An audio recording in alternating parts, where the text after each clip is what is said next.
Sa nakaraang video ay natapos tayo kung saan ay sinabihan ng Grand Guardian ang Six-Blade Troop na sila Heobong at ang iba pa na sumunod sa kanya, na agad naman na sinang-ayunan ng mga ito, kaya naman ay habang papasugod ay sinabi nito sa lahat na aatakihin nila ang ulo ng Dragon Turtle. Matapos ay agad naman na nagsagawa ng isang malakas na teknik ang Grand Guardian at ito ay ang 24 Demonic Sword Technique Final Technique, Sword Sect Sword Scenery, na sinundan naman ni Heobong at ito ay ang Illusion Sword Technique Ultimate Technique, Illusory Martial Sword, na agad naman na ipinatama ng dalawa upang magsanhi ito ng malakas na resulta sa muka ng malaking halimaw. Matapos ay inutos ng Grand Guardian sa iba pa na ipagpatuloy ng mga ito ang mga pag-atake. Kaya naman dahil dito ay agad na naghanda ang dalawa ng kanilang malakas na pag-atake at ito ay ang Destructive Axe Sect Ultimate Technique, Wind-Forming Axe ni Ho Sang-hwa, at ang Demon Fist Sect Ultimate Technique, All-Piercing Fist ni Wang Hul, na sinundan pa ni Samachok ng kanyang Warrior Dance Sect Ultimate Technique, Blooming of 100 Flowers, at ng Westgate Sect Ultimate Technique, Force of the Divine Sword ni Cho Taekjem.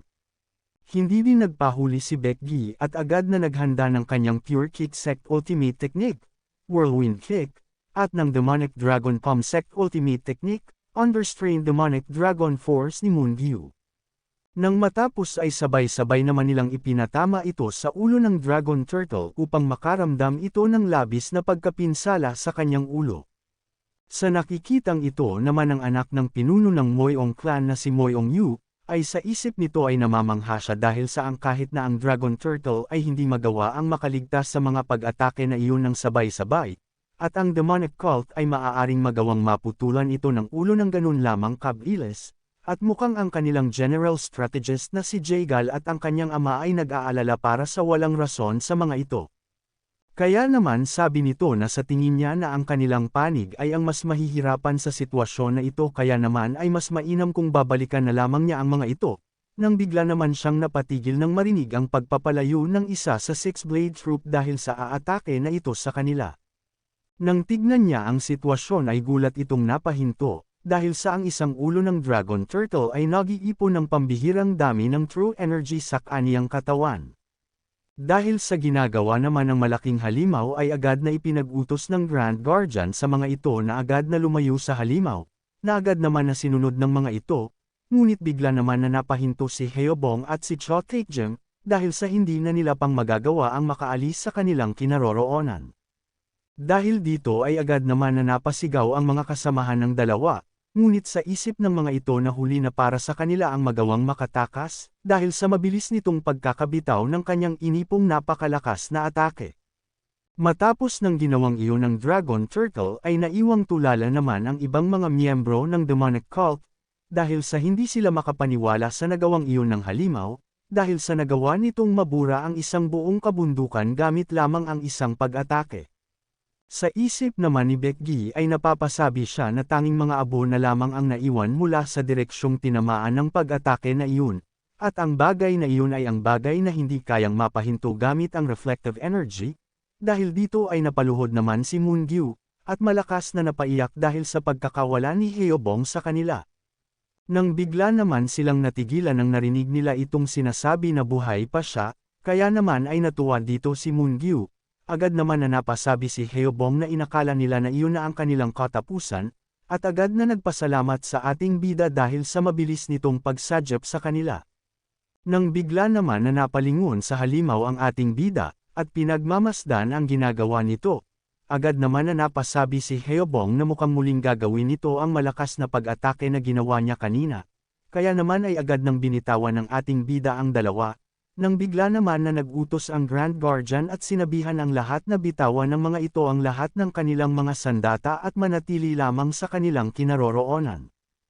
Agad naman na gumawa ng mga espadang gawa sa yelo ang ating bida upang paghahanda sa pag-atake nito sa halimaw, at gamit lamang ang isang pagsinyas ng kanyang kamay, ay mabilis na pinakawalan ito ni Xian Yuwon sa mukha ng Dragon Turtle. Sa nangyari ay nawala naman ang malakas na enerhiya nitong papakawalan sana sa kanyang bibig. Sa pagkakakitang ito naman ng mga miyembro ng demonic cult ay agad naman silang nagsaya at napasabi na nagawang pigilan ito ng kanilang demonic lord, ngunit agad naman silang binalaan ng Grand Guardian na huwag silang tatayo sa kanilang mga kinaroroonan at manatili lamang. Sa isip naman ng ating bida na mukhang ang ginawa niyang iyon ay walang epekto sa halimaw, dahil sa muli nitong ipinagpatuloy ang kanyang ginagawa, at agad din na pinakawalan mula sa kanyang bibig ang isang malakas na pag-atake. Dahil dito ay agad naman na napatikip ng kanilang mga tainga ang lahat, dahil sa malakas na pagsigaw ng halimaw habang nagpapakawalan ng malakas nitong mga kuryente sa buong paligid. Nang bigla naman na napansin ni Becky na nalulusaw na ang mga lightning rod na itinanam nila sa kanilang mga tabi, kaya naman ay napapatanong na siya kung hanggang kailan pa kaya gagawin ito ng halimaw dahil mukhang nagpapatuloy pa ito sa kanyang pag-atake hindi gaya ng nauna. Nang bigla naman na sinabihan ang ating bida ng nanomachine na ang mga lightning rod ay hindi na kinakayanan ang mas higit pa dito, kaya naman dahil dito ay napasabi siya na ninais nitong burahin ang dragon turtle na ito gamit lamang ang kanilang magandang taktika nang hindi ginagamit ang kanilang buong lakas, ngunit mukhang masyado niyang minaliit ito.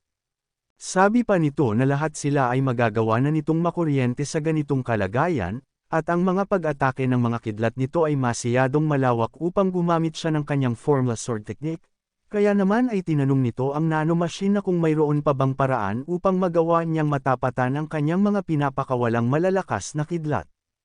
Kung umabot ka na sa parte ng video na ito ay maaari lamang na i-click ang like at super thanks sa baba bilang pagsuporta. Maraming salamat.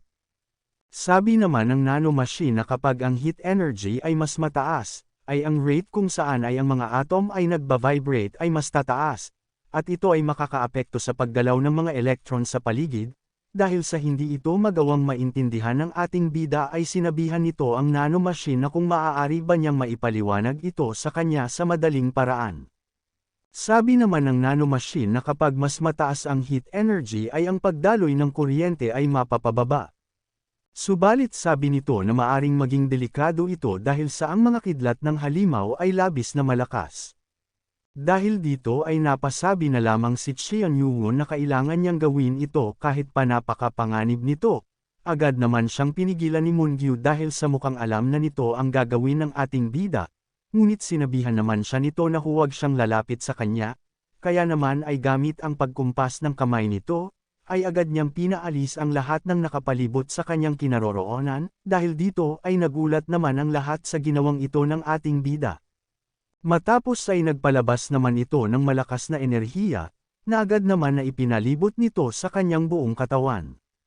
Sa nangyari ay nagulat naman dito si Samachok dahil sa ito ay isang black flame at ito ay nasa ibang level kumpara sa ipinakita sa kanila ni Heobong. Masaya naman na napapasabi si Heobong na malamang dahil sa ang pinag-uusapan nila dito ay ang kanilang Demon Lord.